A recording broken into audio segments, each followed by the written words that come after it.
hér áðan var dreift óformlega tillögu Þorkels sem ég hafði ekki kannski séð áður, en hún semst að málsliðurinn falli alveg brott og henni fylgir greinargerð sem hefur svo sem ekki verið lesin.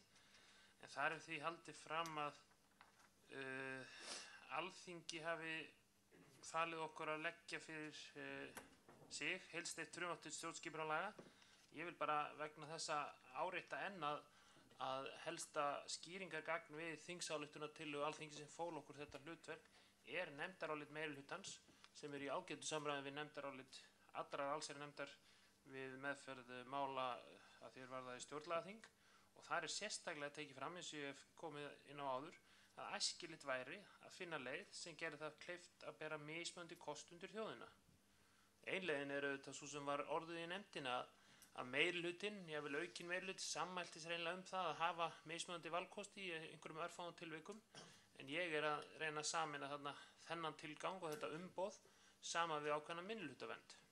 Og það til þess að bjarga frekar afurðinni frá okkur í heild en ekki til þess að ýta undir klofning eða sérskoðanir. Takk.